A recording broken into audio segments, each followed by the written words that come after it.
Oi, gente. Ó, vamos lá dar continuidade, né, ao nosso último conteúdo, certo? Na aula passada a gente teve contato com os triacilgliceróis, né, com os triglicerídeos, né, as gorduras, os óleos. A gente teve o conhecimento, né, de que eles são formados por quem? Pelo glicerol, né, pela glicerina, popularmente conhecida, e por um ácido graxo, que todo mundo sabe que nada mais é do que um ácido carboxílico que tem o quê? Uma cadeia longa, né? E assim, a gente também teve contato com a estrutura de um ácido graxo, né? A gente relembrou que o ácido graxo ele possui uma cabeça polar, né? E a cauda apolar, tá certo?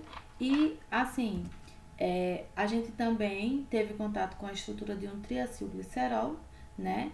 Que nada mais é do que um triéster, né? Por que um triéster? A gente tem a formação desse aqui, ó. Opa, minha canetinha.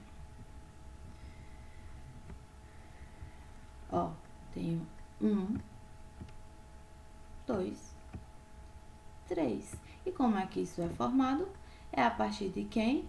Da minha equação do meu triacilglicerol. Por quê? Eu tenho o meu álcool, né? Ó o meu álcool aqui, ó. O meu glicerol, né? Olha aqui o meu triálcool. São coisas que vocês já sabem, que a gente já falou sobre isso, né?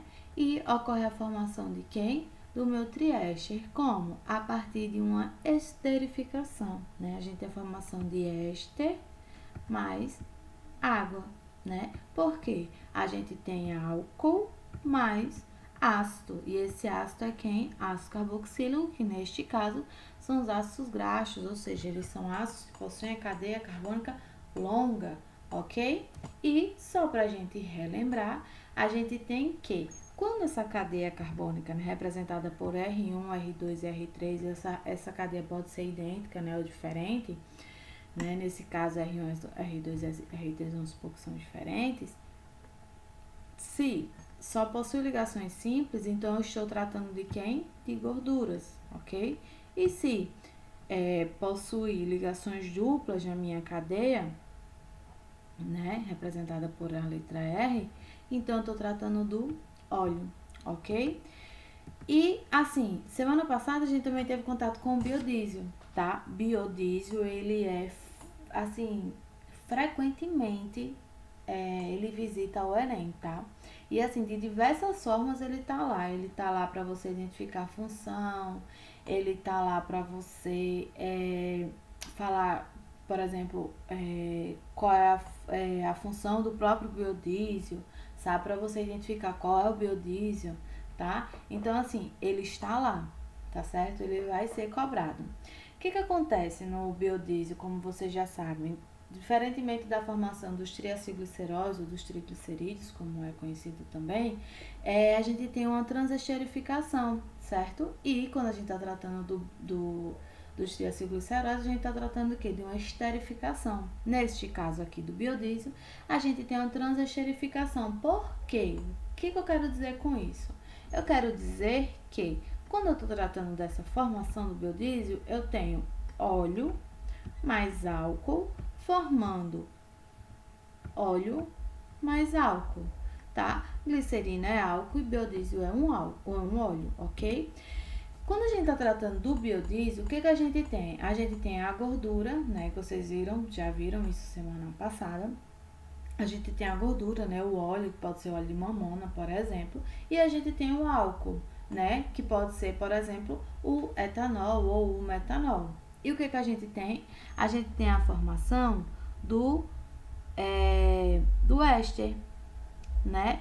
Aí o que acontece? Olha só, deixa eu mudar a cor aqui. A gente tem quem? Esses ésteres etílicos de ácidos graxos, que são quem? São nada mais, nada menos do que o biodiesel, tá? E a gente também tem a formação do glicerol, né? O glicerina, que é quem? É o álcool, né? Então, assim, a gente tem sim uma reação de transesterificação, tá certo? Como vocês podem ver aqui. Esse outro éster é quem na reação?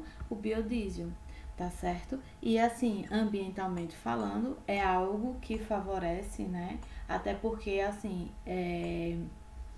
é uma fonte de energia renovável, né? Você vai poder utilizar coisas que estão na natureza, o álcool, né? O óleo, tá certo?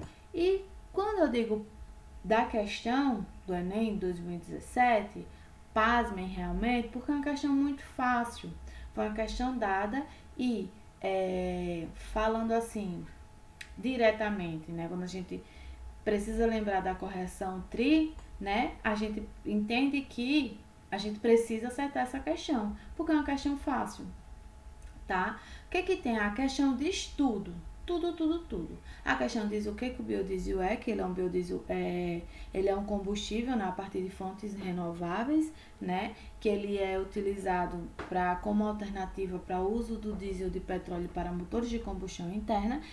E ele pode ser obtido a partir de quem? Da reação dos triglicerídeos ou triacilgliceróis, né, presentes em óleos vegetais e gorduras animais, né? E com álcools de baixa massa molar, como a gente viu no slide anterior, como por exemplo pode ser o etanol ou o metanol. E o que forma? Forma um éster, né? Que é quem? O meu biodiesel, ok? E forma também quem? O glicerol ou a glicerina, tá certo?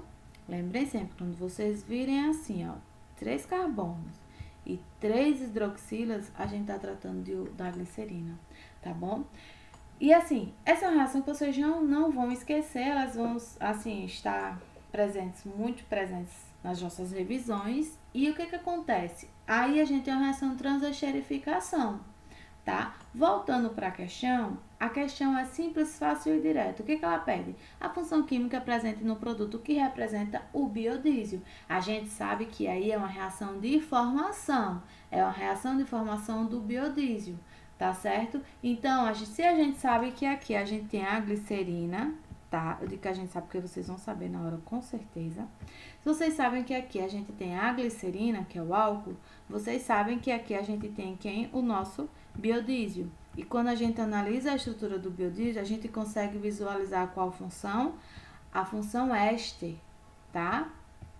Então, a alternativa é B de bonita. Que questão maravilhosa, tá certo? Essa é uma questão que com certeza vocês iriam acertar. E vocês vão acertar porque vai ter biodiesel lá na prova, tá certo? Vai ter função orgânica, como vocês sabem que eu vou falar toda aula, eu digo, tem função orgânica, tem função orgânica, vai ter função orgânica, ok? Então, quem ainda não revisou, revise, porque vai ter função orgânica lá na prova, tá?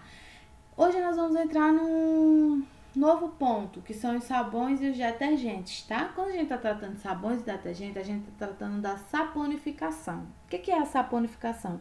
É a reação que produz o sabão, tá? Aqui a gente está tratando do hidrólise básica, que é uma reação que a gente também já viu, tá certo? O que tem nessa reação da hidrólise básica, né? A gente tem um triaglicerol produzindo quem? O glicerol e os sais dos ácidos graxos, tá? O triacilglicerol, como vocês sabem, esse triéster que está aqui, ó, ele é óleo ou é uma gordura, tá certo? Eu acho que vocês já ouviram, não joga esse óleo não, bota ali naquela garrafinha que eu vou levar para fulana fazer sabão, né? E esse sabão é produzido com quem? Com hidróxido de sódio, que nada mais é do que a nossa soda cáustica, ok? Então, assim, na presença de água, né, temperatura ideal, o que a gente tem? A gente tem a formação do nosso sabão, e o nosso sabão é esse ácido de ácidos graxos, ok? Lembrem que aqui a gente tem a nossa cadeia carbônica, tá certo? E aqui a gente tem o nosso sal de ácido graxo. A gente tem também a formação de quem? Do glicerol, né? A da glicerina. Aqui é a simplificação da reação de saponificação, né? A gente tem um óleo ou uma gordura com uma base, a base forte, né? Que pode ser o KOH ou NaOH, formando a glicerina e o sabão, tá certo? Gente, a glicerina, ela tá lá presente na reação, tá certo? Essa glicerina é um subproduto da fabricação do sabão, ok? Ela é adicionada, por exemplo, aos cremes de belezas e sabonetes, né? Porque ela é um umectante, ou seja, ela mantém a umidade da pele, tá certo? Certo dia eu utilizei creme no meu creme, né? A blogueirinha utilizou no meu cronograma capilar glicerina no creme hidratante, né? Porque de acordo com as pesquisas feitas e com o meu estudo avançado, eu sabia que a glicerina ela mantinha, né? Ela atraía para si as moléculas de água, ela mantinha a umidade do cabelo, ok? Tanto é que ela é assim recomendada utilizar em dias frios, tá? Para não ficar um fuazinho no cabelo. Mas assim, ela mantém a umidade da pele ou do cabelo, tá certo? Ela também pode ser utilizada, né, em produtos alimentícios e também é para manter a umidade do produto, certo? E outra aplicação da glicerina é como vocês podem ver aqui neste slide, tá? Neste quadro, que é essa nitroglicerina, tá? Utilizada a partir da glicerina, mais esse ácido nítrico, formando essa nitroglicerina, que nada mais é do que o quê? É um explosivo, sabe? E assim, a nitroglicerina, ela também é chamada de trinitrato de glicerina, ok? De glicerila, ok? Então, assim, ela também pode ser violenta.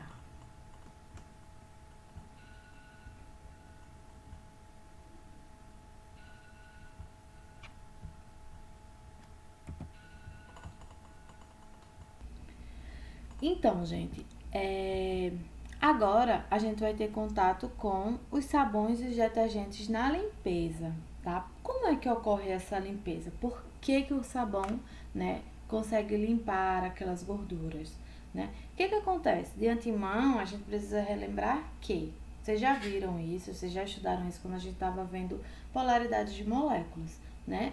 Das moléculas orgânicas. Porém, vamos dar uma revisada. Como vocês sabem, o sabão, né, ele tem uma cadeia, a cadeia dele é apolar, né, constituída por carbonos e hidrogênios, e ele tem a extremidade polar, tá certo? Ou seja, gera um polo, tá bom? Mas aí como é que o sabão atua na limpeza, né? Como vocês podem observar, o sabão ele possui essa parte que é apolar, que é o quê? Como a gordura e o óleo, tá? E também tem essa outra parte que é o quê? Polar, assim como a água.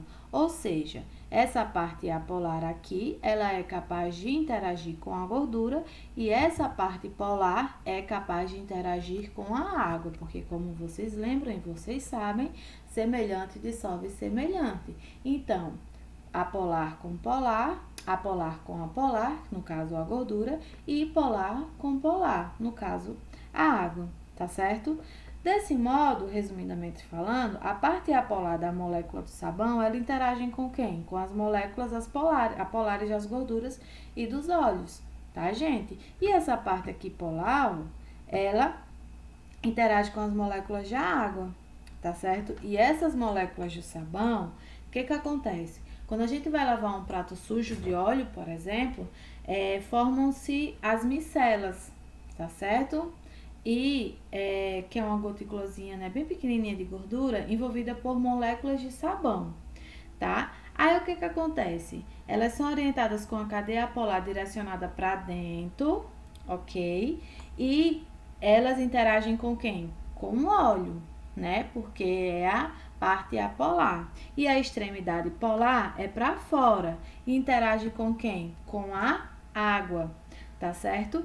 Essa água usada para enxaguar o prato, né, interage com quem? Com a parte externa da micela, tá? Que ela é quem? Constituída pela parte polar das moléculas de sabão, né? E é assim que a micela é dispersa na água, né, levada por ela, o que torna fácil quem? A remoção dessa gordura, tá certo? Com o auxílio do sabão, né? Porque a gente está tratando de quê? O sabão ele é anfipático, ele tem uma parte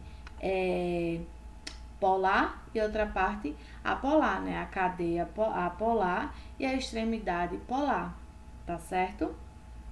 Aí, ó, forma essa micela, né? Que ela é facilmente removida quando a gente tá enxaguando o material, né? Com o sabão, tá certo? As partes apolares, as partes polares, né? Interagem com a água e assim fica fácil a remoção da gordura, que a gordura interage com a parte apolar do meu sabão, ok? Gente, uma das coisas importantes é a gente conseguir diferenciar um sabão de um detergente, por exemplo, tá bom? O que que acontece? Os detergentes sintéticos, eles atuam da mesma forma que o sabão. Mas o que que tem de diferente neles? É a estrutura, tá? Enquanto os sabões, eles são de ácido carboxílico, né, de cadeia longa, né? Os detergentes, na maioria das vezes, são de ácidos sulfônicos, mas também de cadeia longa, tá? Tanto um quanto o outro possui cadeia longa, tá certo? E assim, uma coisa também que a gente tem que lembrar, saber, é que quando a gente estiver tratando de sabões duros, por exemplo, a gente está tratando do hidróxido de sódio, tá? A base que foi utilizada lá foi hidróxido de sódio. Se a gente estiver tratando de um sabão mole, a gente está tratando de quem? Do hidróxido de potássio, tá certo? É só para diferenciar. E o que que acontece? Vocês podem parar e se perguntar assim: o detergente, ele é biodegradável? Não. O sabão sempre é, tá certo? Vai que cai uma perguntinha assim, né? Então vocês já sabem. E assim, se o detergente ele tiver ramificação na cauda, né? Nessa cauda aqui, né? O que que acontece? Ele não é biodegradável, ok? Então, e outra coisa que a gente também tem que saber, né, lembrar, conhecer, é que os detergentes eles podem ser aniônicos ou catiônicos. O que é isso? Né? Os detergentes sintéticos, eles que dependem da carga do íon orgânico, tá certo? Dependendo dessa carga aqui, ó. Ops, dependendo dessa carga aqui, tá? Ele pode ser aniônico ou catiônico, ok? Detergentes sintéticos, diferença entre o sabão é o que? Nada mais é do que isto daqui, ó. O ácido sulfônico, tá certo? E no meu sabão eu tenho o ácido carboxílico, ok? Porém, as cadeias são longas, não diferem, tá bom? E por hoje é só. O que que acontece? Fiquem atentos às orientações que estarão lá no plural, tá bom? Nos encontramos no nosso encontrinho ao vivo para a correção das nossas atividades, bem como exercícios Enem que vocês vão tirar nota máxima no Enem, ok? Obrigada pela atenção de vocês e até a próxima. Qualquer dúvida, qualquer curiosidade, podem me procurar. Tchau, tchau!